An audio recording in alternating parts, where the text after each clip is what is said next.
뭘 도와줘요. 쉽지 않습니다. 저는 그런 북한을 생각하면서 우리가 뭘 해야 될 것인가를 잘 생각해요. 어쩌면 우리가 하면서 전도를 받아야 될 수도 있어요.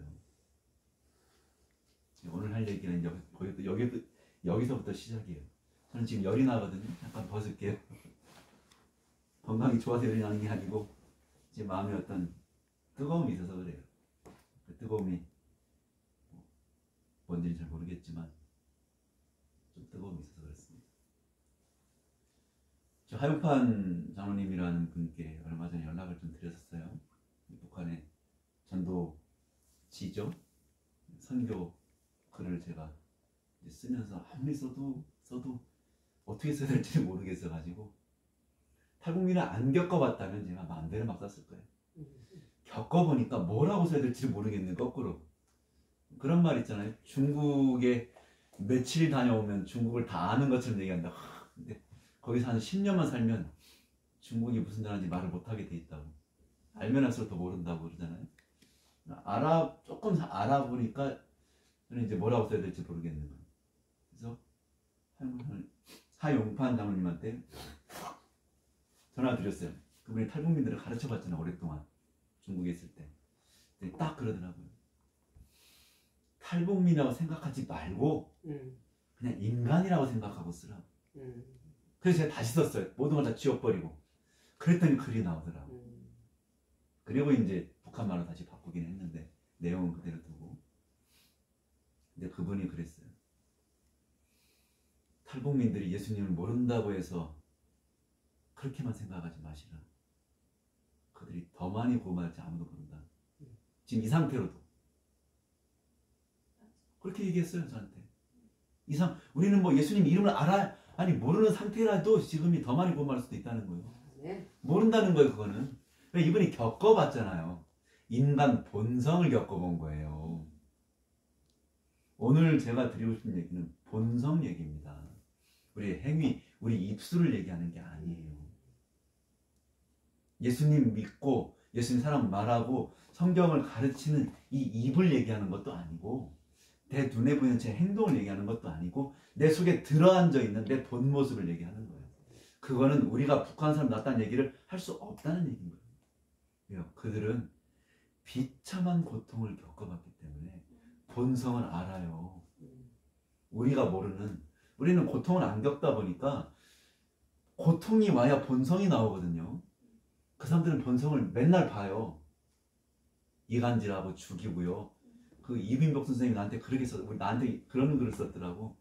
공산주의는 질투심을 유발하며 그 질투로 사람을 죽인다. 세상에서 가장 강력한 힘은 질투심이에요. 사람은 투기하지 않고 자랑하죠. 같은 거야. 자랑도 질투심이고 질투심도 자랑이에요. 열등감과 우월감은 같은 거예요. 열등감이 강한 사람이 또 우월감으로 남을 무시합니다. 반드시. 열등감이 없는 사람 남 절대 무시 안 해요. 자기가 열등감이 있으니까 남을 무시하게 되는 거예요. 그럼 또 무시를 당하면 또 열등감이 또 나오고, 그게 같은 놈들이야. 둘이 계속. 그 다니엘서 11장 보면 북방왕 남방왕 나오잖아요. 같은 놈들이야. 이놈이나 저놈이나 같은 놈인데 계속 싸우잖아요. 그러면서 그 안에 있는 우리만 죽어나는 거잖아요. 공산주의는 인간의 본성을 깨워요. 그 나쁜 본성을. 이게 괴물이잖아요. 그거를 우리는 이제 우리 본성이 괴물이란 말을 잘 안 해. 그냥 죄의 본성이라고 보기 좋게 얘기하죠. 죄의 본성이다. 말이 죄의 본성이지. 어떤 분이 그래요. 그 자체가 그냥 마귀라고. 뭐 죄의 본성이란 말도 너무 고상해. 네 아비는 그 말이 딱 맞는 거예요, 그냥. 죄의 본성이라는 말은 너무 고상해. 죄가 뭔지 모르는데 뭐 죄의 본성의 말이 얘기하면 뭐 귀에 풍월이지. 공산주의는 그 인간의 마음에 있는 그 가장 사악한 괴물, 질투심을 건드려서 나에게 불이익을 주거나 나에게 질투심을 유발시키는 그 우월한 자들, 더 많이 가진 자들, 나보다 더 앞질러 가는 자들을 죽여버리는 거예요, 그냥. 그거를 그들은 80년, 70년 동안 본 거야. 그러고 사는 거예요. 지금도 그러고 살아. 지금도 조금만 하면 죽여버립니다. 거기는 계속 사람을 죽여요. 계속 죽여요. 그래야 돌아가는 소리야. 안 죽이면 안 되죠. 그거를 그들은 보고 살아요. 인간을 믿을까요? 믿지 않습니다.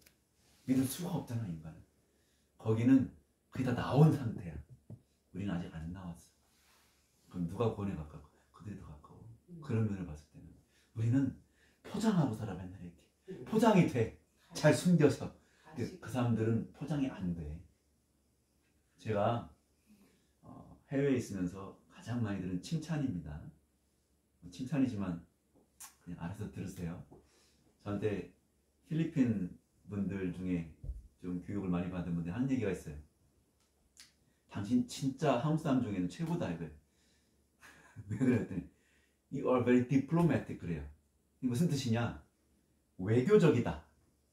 모든 걸 상황을 다 이해하고 나라 너라의 관계를 이해하고 조정하고 균형지게 생각한다 이런 뜻이에요. 디플로매틱하다. 영어로 이제 디플로매틱 한국말은 외교적이다. 상당히 여러 가지 걸 같이 고려한다. 이제 북한 사람한테 이제 아버지가 선생님한테 학교 선생님 그리고 어릴 때부터 공산주의가 잘못됐다고 배웠대. 아버지한테는 집에서는 그런 사람을 만났어요. 말이 통하더라고. 제가 딱 물었어요. 내가 탈북민하고 살면서 많은 실수를 했는지 내가 많은 욕을 먹었다 그랬더니 북한에서는요 외교적이란 말이 최고의 욕이래. 너 사기치냐? 욕을 하는 사람은 절대 경계를 안 해. 인간 본성을 그대로 낸다. 웃으면 이거 사기꾼이야. 아 그렇죠. 말을 부드럽게 하잖아. 에이 이거 사기 이거 뭔가 숨긴 거야 이거 요놈은. 왜? 본성이 아니고 자기들이 본 인간 본성은 소리 지르고 막 찌르고 막 욕해야 그게 진짜 그게 정상적인 본성인데 사람 원래 속이 들어오니까 겉도 들어오는 게 이 사람들은 이제 어레이치가 된 거야 쉽게 말하면. 본성도 들었고 말도 들어오니까 그러면 이제 안심하는 거예요. 그런데 말이 부드럽네? 이거 사기꾼. 그들의 관점입니다. 야 제가 그 얘기 듣고 마치 그 아르키메데스가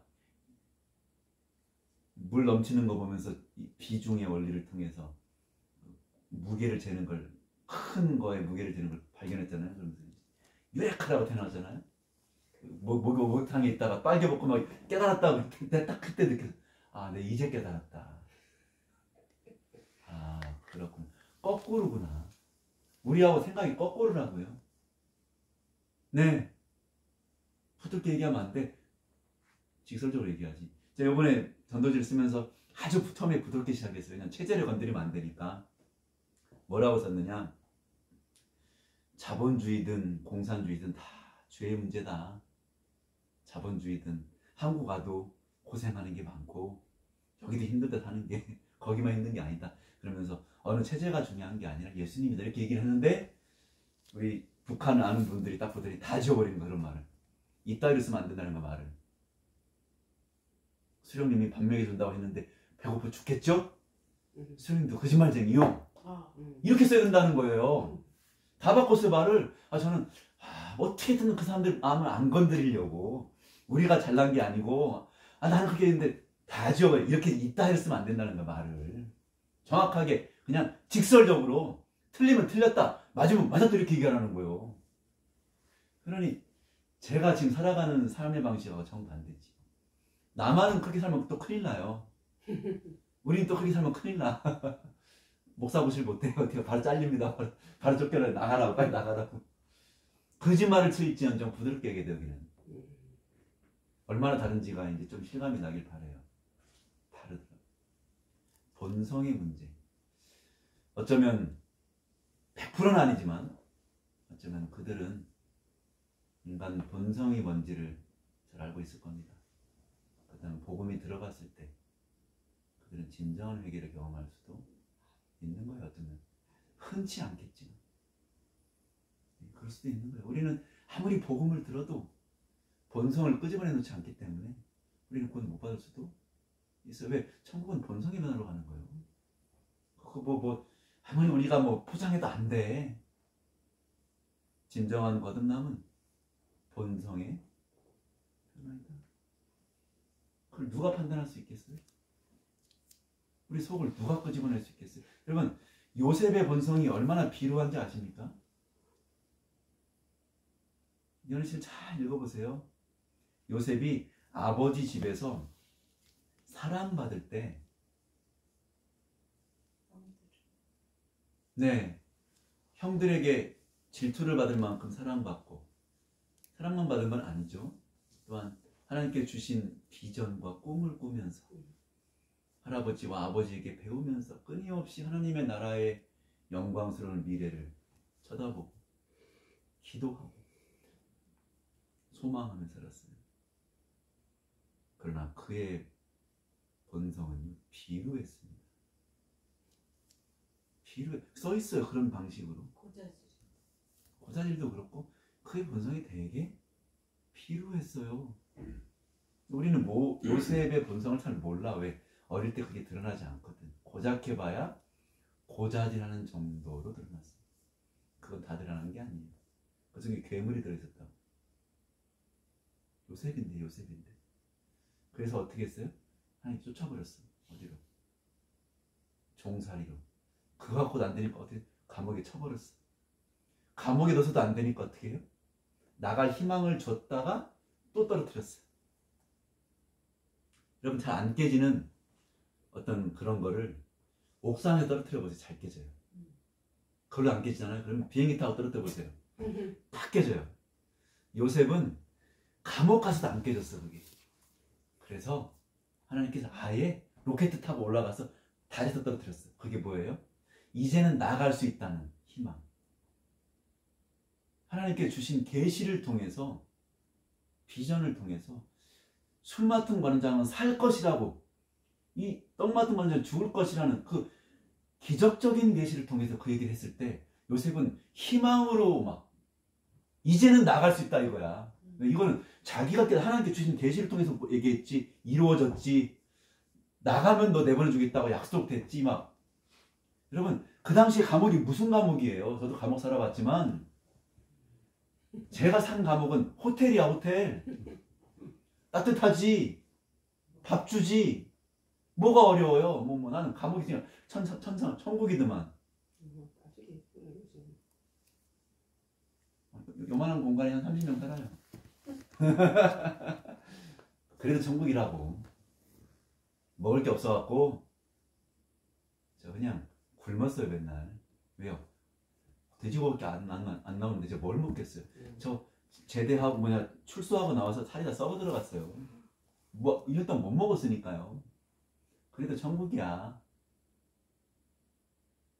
요셉은 고사하고 바울이 있던 감옥을 토굴이야, 토굴. 착고에 상하고 나오잖아요. 말이 감옥이지. 여러분, 지금 감옥은 감옥이 아니요. 이거는 인간의 인권이 없는 곳, 짐승처럼 사는 곳이었어요. 나갈 수 있다는 이 희망으로 로켓 타고 달나라 갔다고. 그런데 하나님 또 떨어뜨렸어요.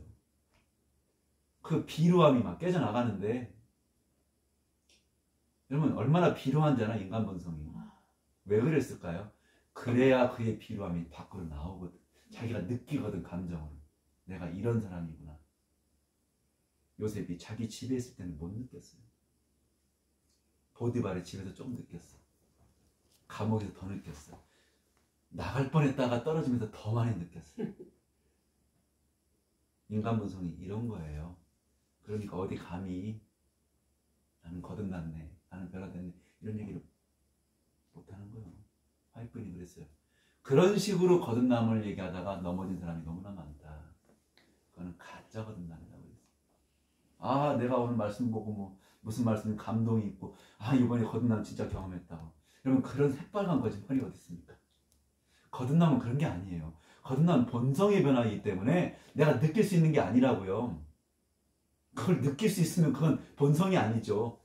본성이라면 느낄 수 없는 부분이에요. 하나님만 볼 수 있어요. 그럼 우리 어떻게 봐요?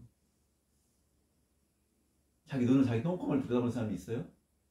그게 보입니까? 이게 목이 짧아서 안 보이잖아. 마찬가지로 내 진정한 속은 들여다보기가 쉽지 않습니다. 그래서 우리는 함부로 얘기할 수 없는 거예요. 그러나 그럼에도 불구하고 구원은 본성에 변합니다. 본성에 변합니다. 오늘 이 얘기를 여러분에게 한번 드려보는 겁니다. 얘기를 살짝 바꿔서 다른 얘기를 좀 할 텐데요. 한번 그 얘기를 하기 전에 우리 요한계시록 한번, 제 얘기가 재미는 하나도 없을 겁니다. 오늘 뭐 정말 졸리실 것 같아. 뭐 전혀 얘기를 이렇게 설교같이 안 하고 뭐 참 뭔 철학을 하나 저 사람이 뭔 뚱딴전 소리 자꾸 하고 있는데 제 실력이 없어서 그렇습니다. 예수님이라면 훨씬 더 쉽게 얘기를 했어요. 저는 그럴 능력이 안 되고 그러나 제 경험을 말씀드리는 겁니다. 10장입니다.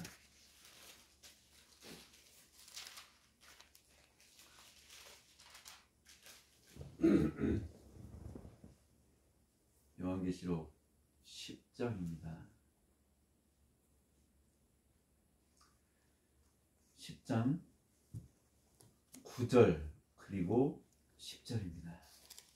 누가 좀 읽어주시면 좋을 것 같아요. 내가 천사에게 나아가 작은 책을 달라 한즉 천사가 가르쳐 갖다 묵어 버리라. 내 배에는 써나 내 입에는 꿀같이 달리라 하거나 내가 천사의 손에서 작은 책을 갖다 묵어 버리니 내 입에는 꿀같이 달아 먹은 후에 내 배에서는 쓰게 되더라. 아멘. 두 번 반복이죠. 요셉이 바로에게 뭐라고 그랬어요? 바로께서 꿈을 2번 겹쳐 꾸신 것은 그 일이 확실하면 신속할 것을 나타내는 것입니다. 여기도 지금 말이 2번 나와요. 들었고 그대로 됐고. 근데 내용은 똑같아. 핵심은 뭐예요? 쓰더랍니다. 이스라엘 백성들이 애굽에서 나올 때 40년 동안 광야에서 유리하다가 다 죽고 한 명도 못 들어갈 걸 알았더라면 나왔을까요? 어떻게 생각하세요? 한번 우리 현실적으로 생각을 해보자는 거죠. 이스라엘 백성이, 그러니까 입장 바꿔놓고 생각해보자는 거예요. 입장 바꿔놓고. 자, 이스라엘 백성에게 40년 동안 광야에서 그들이 헤매다 한 명도 못 들어갔어요. 그죠? 누구 빼고? 여호수아 빼고는 아무도 못 들어갔습니다. 몇 명이었어요? 200만 대군이었어요. 단 한 명도 못 들어갔습니다. 누구만 들어갔어요? 갈렙과 여호수아. 나머지는 그 다음에 태어난 사람들만 들어갔어요. 알았다면 갔을까요? 가면?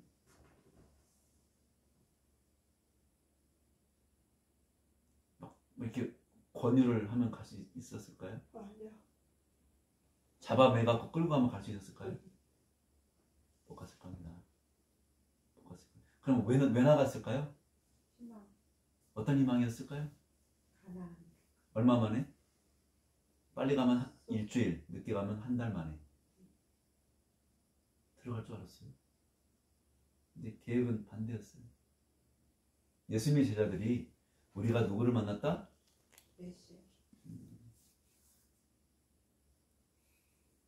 3년 반 동안 주님 따라다녔고 그 이후에 주님을 처참하게 찢겨 죽으실 거였고 그들 역시 가진 것 없이 나그네로 복음을 전하다가 마지막에 예수님 전다 순교할 걸 알았더라면 맨 처음에 따라다녔을까요?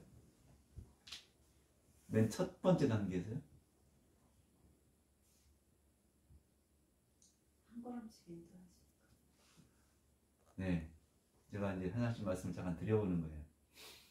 그들은 이미 십자가는 고사하고 그 이후에 그들의 순교는 고사하고요. 처음에 메시아라고 막 기뻐서 예수님을 따라갔다가요. 도망쳤어요, 다. 시대소망을 읽어보시면 다 나오잖아요. 어디까지? 예수님이 뭐 얼마 안 됐어. 예수님 처음에 메시아다 내가 와보라 해서 와보고 메시아가 맞고 말씀에 취했고 기뻐서 따라다니다가 누가 다 반대해요? 전 교회가 다 반대하는 거예요. 자꾸 유대인이라고 말씀하시죠. 그냥 교회입니다. 그냥 우리 자꾸 유대인들하니까 어떤 아니에요. 교회 전체가 전 교회가 반대했어요. 전 교회 목사들이 다 반대하고요. 전 교회 교단 지도자가 다 반대했어요. 누구를? 예수님을.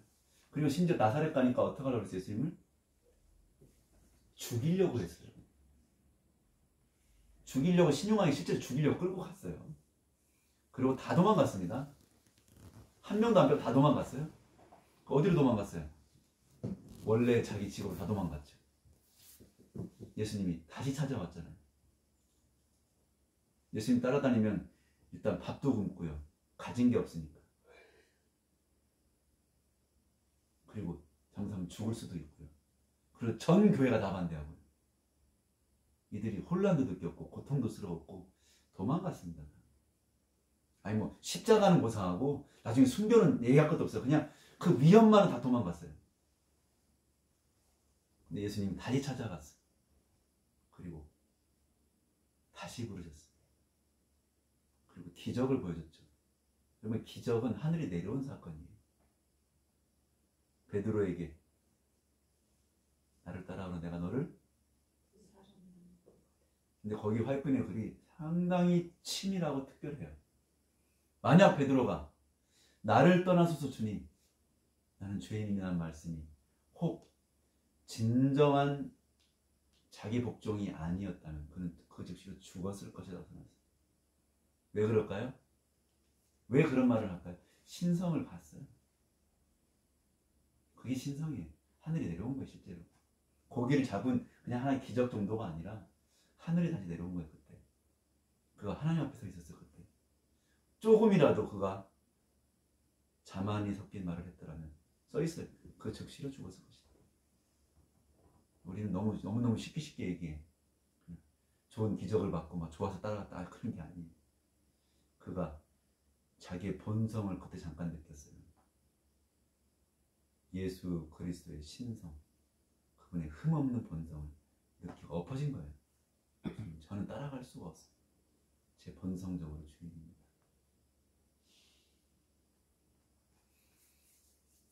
우리가 이런 것들을 잘 모르고 지나가요. 그래서 겉핥기 하는 거예요.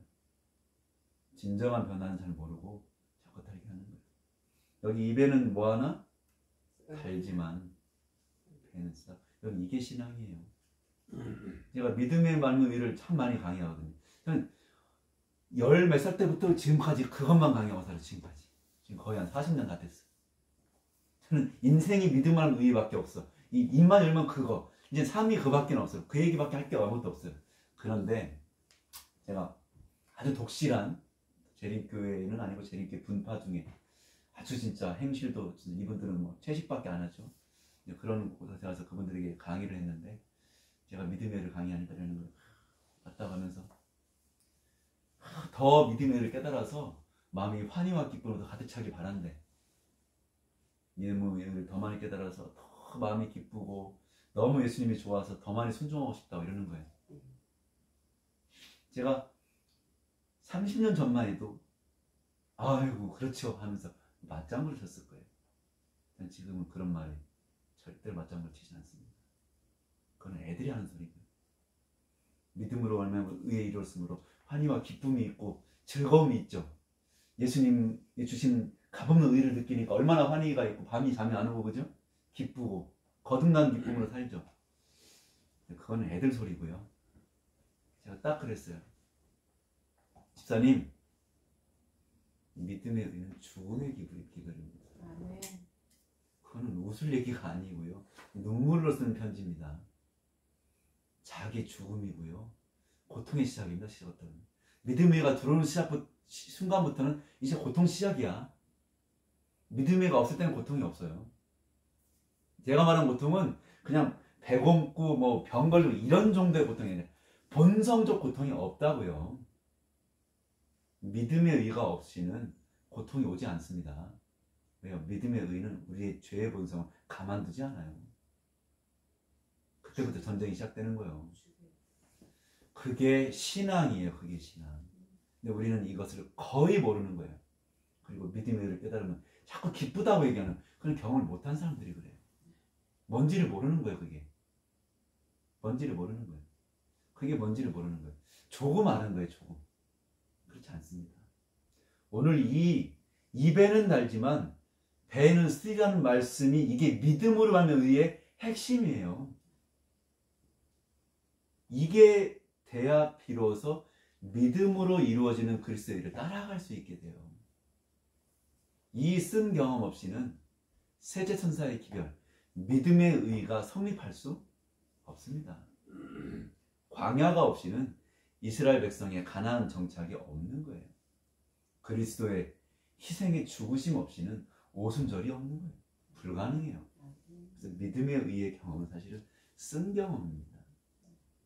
입에는 달아. 받을 때는 그렇게 기쁠 수가 없어요. 제가 얼마나 기뻤는지요. 한 달을 잘못 못 잤어요. 20년 전, 아니 30년 전 얘기하는 거.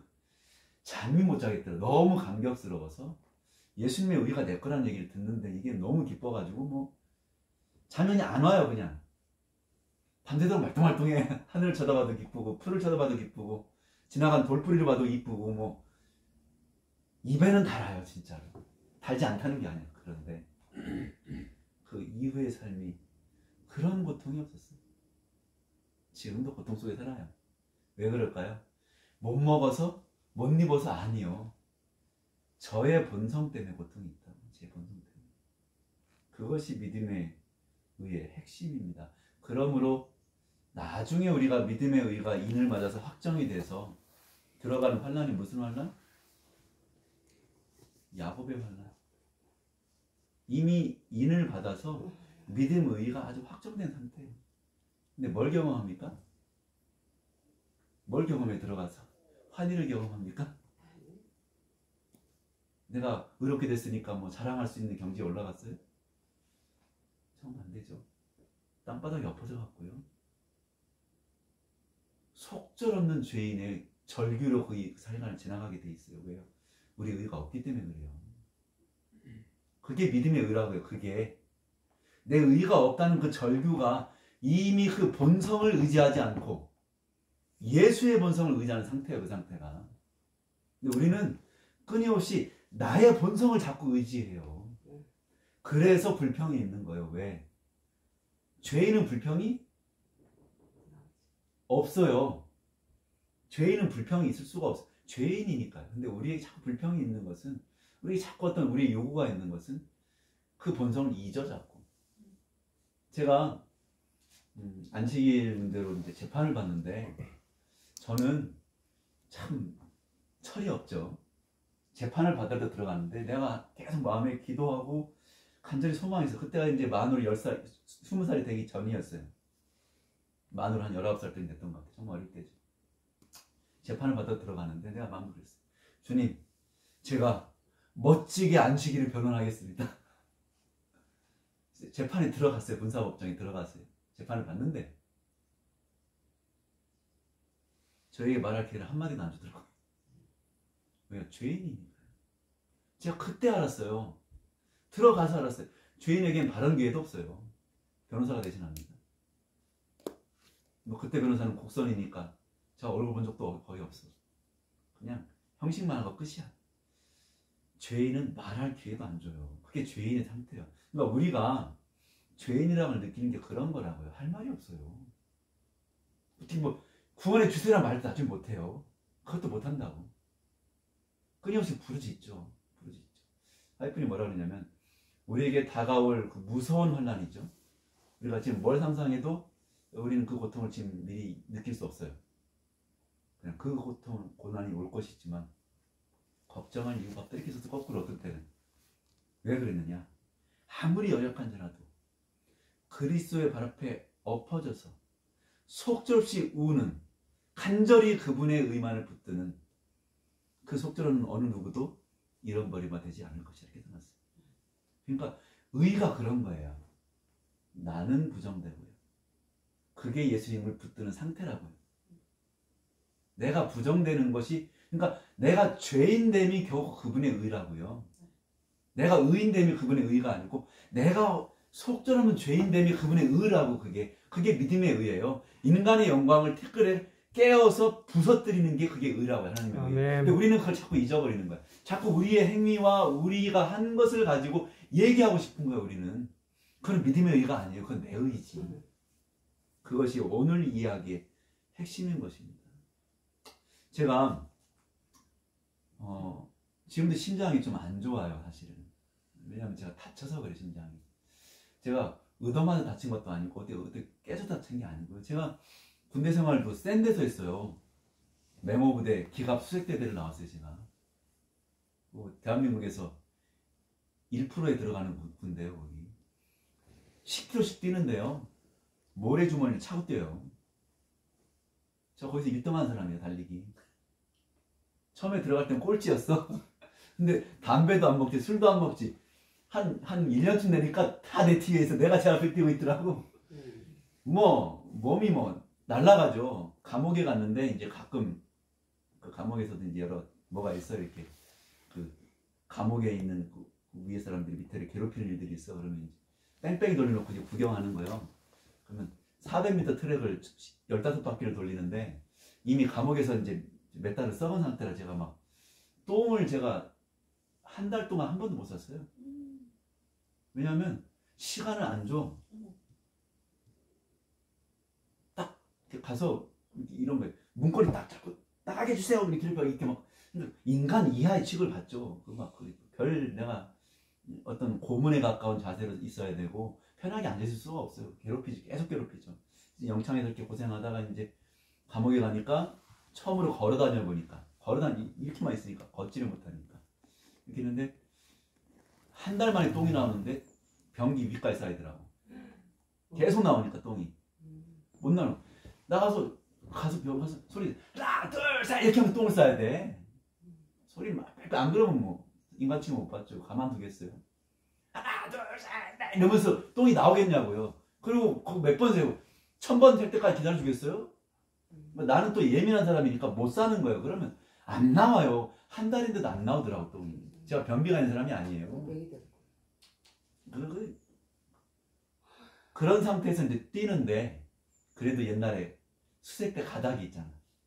2등이 나한테 한 바퀴 떨어지더라고. 400m 15바퀴 중에 2등이 한 바퀴 떨어지고 나머지는 5바퀴, 4바퀴, 3바퀴 나한테 떨어지는 거예요. 나는 이미 인간 변기야. 막 뛰는데 따라오질 못하지. 1등 정도가 아니고 아예 보이지가 않아. 나 뛰는 거 걔네가 뛰는 건 비교가 안 돼. 왜 나는 모래주머니를 차고 10km 뛰던 사람이고 얘네들은 그냥 놀던 애들이고 군대라 당나라 군대. 나는 수색대고 수색대도 기갑 수색대 아니에요. 메모부대 그것도 공기가 얼마나 세요. 맨날 어디다 터지고 맨날 맞는 게 일인데. 그러니까 그런 데를 나온 사람하고 비교해요. 그런 내가 심장이 어떻겠어요. 얼마나 튼튼하겠어요. 제가 그 막타오라고 뛰어내리는 데 있잖아요. 근데 난 그거 웃었어. 거기 그것도 아닌가. 겁이 안 나는 거 올라가도. 어떤 사람들은 막 살려주세요 막 그러고 어때 내려가. 근데 저는 뭐 가서 웃으니까 조교가 기가 차는 거야. 거 올라와서 웃는 사람 처음 본 거야. 뛰는 데는 웃고 뛰는 거 이렇게 하나도 안 무서우니까 심장이 튼튼하니까. 그랬는데 제가 심장이 상황을 타는 거 아니에요. 죄의 완전 문제. 본성 문제를 20대 후반에 딱 겪어 들어가니까 물도 안 넘어가요. 물도 못 먹고 금식을 하는 거예요. 금식을 하고 싶어서 하는 게 아니라 안 되는 거예요. 안 들어가면 어떡하겠어요. 거의 1년을 굶었어요. 그리고 그 죄의 짐이, 죄의식이 들어오는데 심장이 견뎌지를 못해요. 몇 번 쓰러졌어요. 그리고 근데 이게 심장이, 혈압이 50까지 떨어지더라니까 나중에. 80에 50까지 떨어졌어요. 그렇게 튼튼했던 사람이 지금은요 무슨 데 못 올라갑니다. 지금 저는 애들 데리고 가서 놀이기구 못 타요. 심장이 쫄려가지고. 저 2층 올라가도 벌벌 튀어요 지금. 무서워가지고. 이게 심장이 떨려. 어떤 숨도 못 쉴 때가 많아요. 그때부터 계속 지금 거의 한 20년 30년 가까이 안 좋아요. 계속 아픔이 있어요. 제가 뭐 이런 얘기를 드리는 것은 조금 더 여러분들이 제가 이렇게 밋밋하게 얘기하면 이해를 잘 못하시니까 제가 조금은 이제 극단적인 사례를 들어보는 거예요. 제가 이런 얘기 왜 하느냐, 제 옛날 얘기 하려고 하는 게 아니에요. 본성 얘기를 하고 싶어서 그러는 거예요.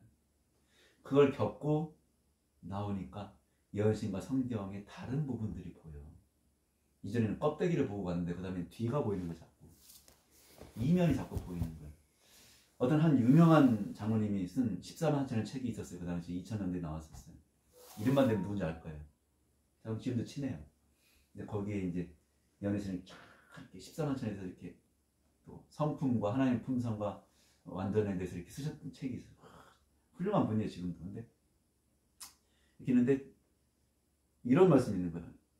당신의 품성은 해와 같이 빛날 것이니 우리의 품성은 하나님께서 정말 흠없이 하나님께서 빛나는 품성을 갖게, 이런 좋은 말씀이 있더라고요.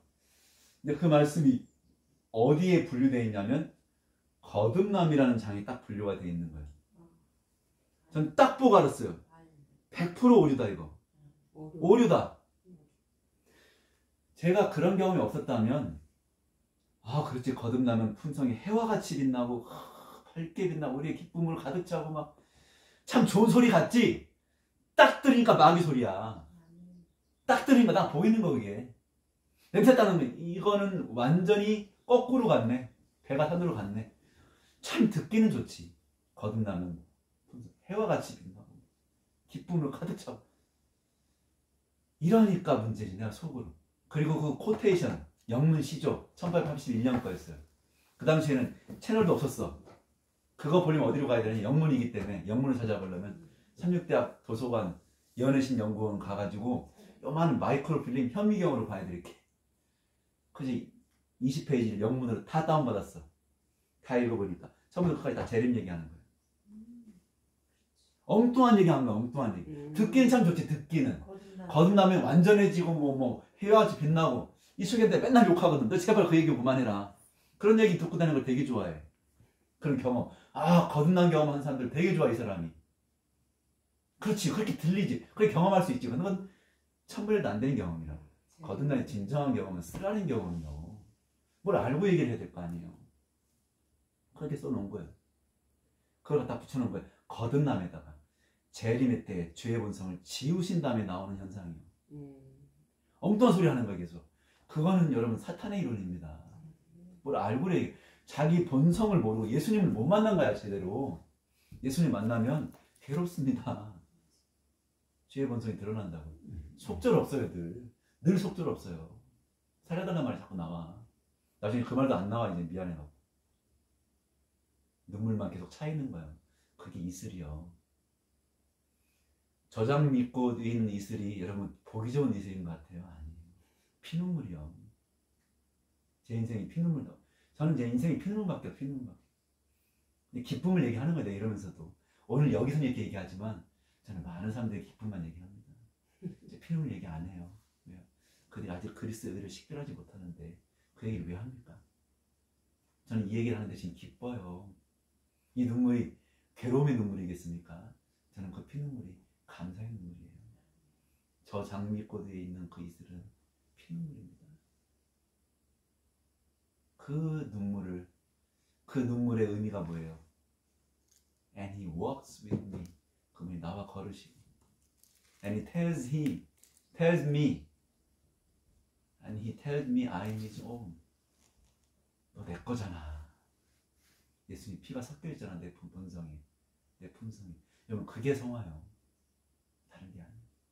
제가 그거를 이렇게 보면서 아직도 우리 재림교인들이 본성을 모른다.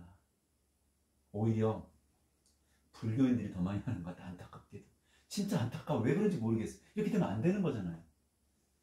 석가모니 같이 잘못된 선지자, 잘못된 거짓 교사에게는 본성을 아는 사람들이 나오고 어떻게 예언신까지 준, 성경까지 주고 심지어 그것도 이제 아쉬워서 아쉬운 게 아닌데 예언신까지 읽는 사람들이 왜 본성을 모릅니까 도대체? 왜 그러는 거예요? 왜 내면을 몰라요? 왜 소크라테스도 아는 네 자신을 안 하는 말도 왜 우리는 모르냐고 자꾸. 왜 그러는 거예요? 왜 그러는 거예요? 왜 말로는 말을 하지만 왜 모르냐는 거죠. 어쩌면 우리 의가 자칫하면 불교인보다 못할 수가 있어요. 불교인들도 보면요, 자기 가진 것, 자기 이익을 내려놓는 사람들이 꽤 많아요. 싸우지 않아요. 그냥 손해보고 말지. 근데 우리 재림교회들은 손해 안 보려고 던데 나부터.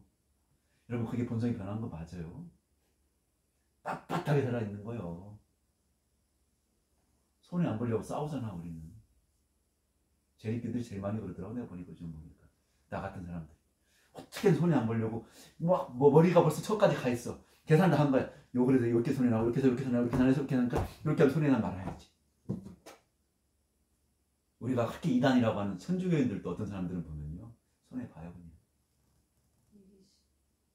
여러분, 말이 뭐가 중요해요? 본성이 드러나잖아요 지금. 안 변했다고 지금. 자아가 죽긴 뭐가. 예수님 의가, 우리가 말하는 의는 도대체 무슨 의야 그러면 그게? 용서도 못하고 손해도 못 보는 의가 무슨 의입니까? 그건 의가 아니죠. 얼빵을 치면 돌려 때리며, 하나 뺏어가면 더 뺏기려며. 왜 안 되는 거죠 우리는? 본성이 변하는 게 맞습니까? 저는 가만히 생각해 보는 거예요. 과연 왜 유대인들에게 구원받은 사람이 적은지 잘 생각해 봐야 돼요. 그 말이 이제 이해가 되지 않습니까? 북한 사람 중에 구원을 더 받을지 누가 하냐고. 들은 적 없는 것. 실컷 듣고 배운 우리는 본성이 여전히 자기 이기심과 자존심으로 똘똘 뭉쳐 있다면 우리의 모든 신앙 고백이 무슨 의미가 있겠냐는 거예요. 북한에 이제 우리는 가게 될 것이지만 이대로 가갖고는 안 된다는 거예요. 가서 뺏기고 가서 얻어맞고 가려고 가는 건 괜찮아요. 전하려고 가지 마세요. 뭘 전하긴 뭘 전해요. 가서 얻어맞고 가서 땀덩이 맞고 가서 칼 맞고 그러면 돼. 그러려고 가는 거지. 그게 뭘 우리가 예수님을 뭘 안다고 전해요. 전하기는. 그들의 아픔을 모르는데 어떻게 예수라는 말을 할 수 있어요. 예수님이 여기까지 내려와서 얻어맞으시니까 예수지. 예수님이 하늘에 계시면 어떻게 예수입니까? 그냥 하나님이지. 히브리서에 3번인가 2번 나와요. 구원의 창시하이신 그들의 주님을 고난으로 온전케 하셨다고 계속 나와. 하나님도 고난을 통해서 완전해지시는 거예요. 왜? 그렇게 예수님이 얻어맞지 않고 찢기지 않으면 하나님이 예수님이 될 수가 없어요. 그냥 하나님이시지. 예수라는 말의 뜻을 알고 얘기해야 된다는 거예요. 얻어맞고 고난당하고 찢겨지는 게 예수요.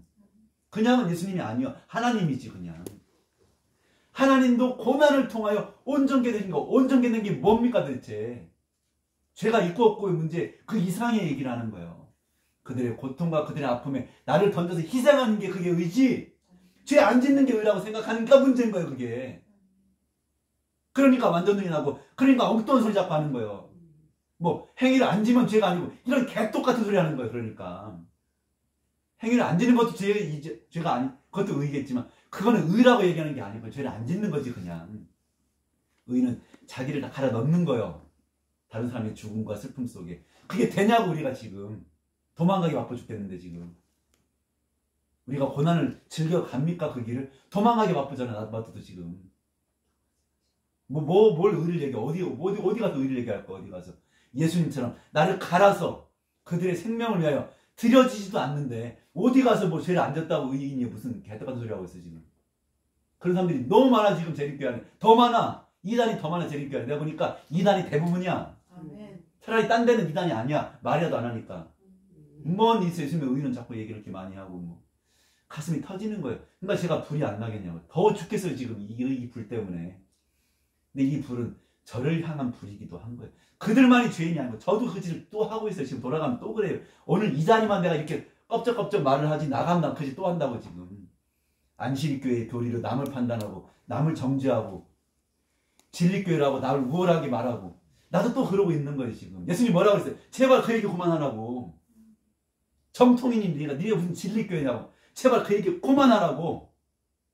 죄인 주제에 유대인들에게 뭐라 했어요? 너희가 아브라함의 자손이라고 그만 얘기하라고 제발. 차라리 돌들이 낫겠다고. 그런 얘기하는 너네보다는 말 안 하는 돌들이 낫다고. 그러니까 우리가 정말 잘 생각해야 돼요. 의가 뭔지를 알아야 돼요. 그걸 모르면 우리는 껍데기를 자꾸 자랑하는 사람들이 되는 거예요. 우리 교리를 버리라는 얘기가 아니에요. 그러나 그 교리에 담겨있는 그리스도의 피를 봐야지. 무엇이 의입니까? 우리는 그것을 알아야 하는 것입니다. 이제 말씀을 줄이면서 이소 일사한테 하나 질문을 던져볼게요. 완전히 뭡니까? 사과를 길러보죠. 이소 일사님, 이 양반 유기농으로 국무총리상 받은 사람이냐?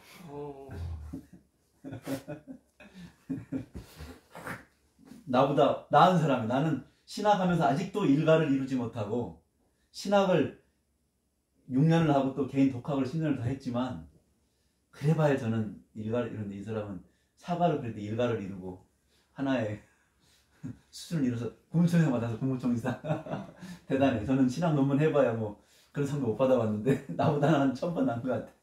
자, 완전히 뭐야? 사과가 완전해. 자, 완전한 사과를 만들어야 할 때, 자, 이렇게 크고 당도가 많고 보기 좋은 사과가 완전한 사과예요? 본인 생각에? 농약 안 반짝반짝하고 농약 안 치. 여기 우리 크기도 고르고 이렇게 보면 막 이만한 사과가 크기가 딱 고르잖아요. 그러면서 반짝반짝하고 뭐 기스도 없고 깨끗하고 아름답고 크고 먹으면 그냥 단맛 많이 나고 그 사과가 완전한 사과예요? 이건 농약 투성. 본인 생각에 물어보는 거야. 본인 생각. 본인이 그런 사과가 완전하다고 지금까지 길렀습니까? 그건 아니에요.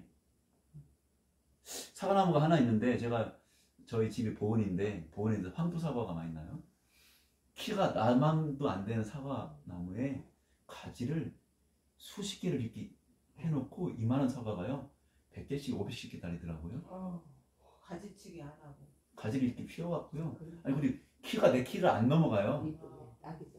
그래서 이렇게 해서 그 사과나무가 그냥 요만해 요거보다 더 커. 요만해서 이만한데 이만한 사과가요 막 50개씩 달려요 막. 안 떨어져. 얼마나 열매를 많이 맺으라고 우리가 예수님께 열매를 많이 맺어라. 여러분 최고의 작품이야. 예수님 말씀대로 했어 진짜. 열매를 많이 맺었어. 요만한 나무인데 완전한 거예요 그게? 괴물나무예요 괴물나무. 그 사과나무 열매는 그 자체가 이미 독입니다. 독이라 말하면 그렇다는 거예요. 농약 많이 치. 아니 농약이고 먹을 떠나서 이건 자체가 이미 쓰레기야. 사과가 아니고 쓰레기라고요 그거는. 그럼 이해를 못하고. 쓰레기라고. 우리 아버지가 유기농 그래도 준 전문가는 돼요. 왜냐면 농과를 졸업하시고 평생 유기농만 얘기하셨으니까. 얘기해요. 그냥 질소비를 잔뜩 주면 그게 된다고. 질소비료 하나 두면 그냥 당도가 많아지고 이게 커지는 거예요 뭐든지. 쓰레기죠. 그거 먹고 환자가 낫겠어요? 절대 안 나. 차라리 죽지 사면 환자가 먹고. 쓰레기죠. 그거는 전혀 쓸모가 없는 거예요. 그냥 비료만 잔뜩 갖다 주고 그렇게 하면 크게는 크지. 그러면 이만한 애한테 성장 촉진제. 이만한 애한테 애를 낳으라는 거랑 뭐가 달라요 지금. 나이가 이제 7살인데 성호르몬 주사 반창 줘갖고 6살 때 애를 낳고 지금 그 짓을 하고 있는 거잖아요. 그러면 그게 쓰레기지 뭐예요. 그게 쓰레기지. 가슴이 다 떨어지네. 그게 쓰레기죠. 그 안에 아무런 영양이 균형이 쓸데없는 영양은 되게 많고 완전 불균형이죠. 그래서 이분 얘가 얘기한 게 뭐예요? 자연농이잖아요. 사과는 사과 몇 개 안 달려. 크지도 않아. 뭐 큰 걸 가끔 나오고 요만한 거 팔아. 요만한 거. 네. 완전하잖아요. 이거 완전히 뭐예요? 밖으로 보여지는 게 아니고요. 오히려 완전할수록 더 병신 같아. 사람들이 볼 때는 말하면 그런 거예요. 제가 좀 극단적으로 얘기하는 거예요. 완전한 게 병신 같은 거요. 멀쩡해 보이는 게 그게 병신이요. 속으로는 다 썩었다고. 제가 얼굴이 한쪽이 조금 안 좋아요. 지금도. 왜냐면 이제 하도 굶고 추운 데 살고 집 없이 살고 이렇게 살다가 너무 고생을 많이 하다 보니까 이제 나중에는 마비가 와가지고 안면마비가 심하게 됐는데 뭐 침막 가면 한 3주면 돌아온다며 원래는. 근데 저는 5년 가더라고요.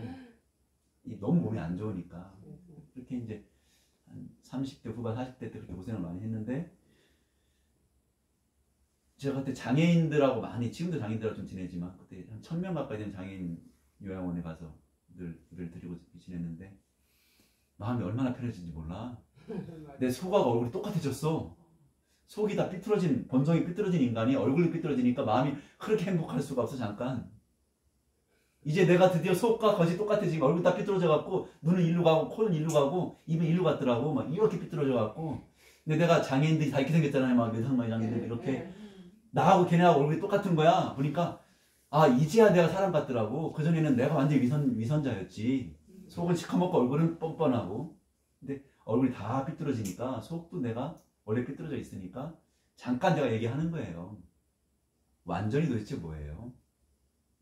보기 좋은 거예요? 아름다워 보이는 거예요? 있는 그대로. 있는 그대로가 생각보다 보기가 별로 안 좋아. 포장이 안 돼. 여러분, 참된 자신감은 있는 그대로 보여주는 거예요. 자신감이 없으면 자꾸 포장하게 돼 있는 거예요. 오늘 우리가 사람 앞에서든 예수님 앞에서든 있는 그대로 갈 필요가 좀 있어요. 그게 의야. 그게 예수님의 그 자체가 의는 아니지만 그럴 때 예수님의 의가 들어올 틈이 생기는 거예요. 근데 그 틈을 막는 거는 우리가 자꾸 이걸 이쁘게 만들려고 하는 거예요. 안 할수록 좋아. 제가 저를 이렇게까지 얘기해요. 가짜 알을 낳는 닭이다 나는. 왜 그런지 알아요? 제가 설교를 거의 10대 중반부터 시작한 것 같아요. 참 설교를 많이 하고 살았던 것 같아요. 지금도 참 입을 열려서 지금은 설교가 좀 고통스럽긴 해. 이제는 안 하고 싶어서. 근데 그때는 재밌었어. 많이 했어요. 근데 제가 신학을 또 졸업하고 또 뭐 정식 목회는 한 적이 한 번도 없지만 여러 방식으로 이렇게 말씀하고 다니면서 나이는 어린데 청중들 때문에 설교를 잘하기 노력을 많이 했었습니다. 근데 이제 와서 보니까 그게 가짜 알이었더라고요. 병아리가 알을 낳을 수 있나요? 병아리는 알을 낳을 수 없습니다. 근데 주인이 욕심이 많은 사람이에요. 병아리지만 빨리 뭘 보고 싶어요? 알을 보고 싶어요. 그래야 돈이 생기니까. 그래서 병아리 알을 낳으라고 시켰어. 근데 병아리가 아주 곤란한 표정을 지으면서 안 된다고 얘기를 하는 거예요. 내일까지 안 나면 가만히 있지 않겠다고 주인이 그래요. 근데 다 내일 오보니까 병아리가 알을 못 낳았어.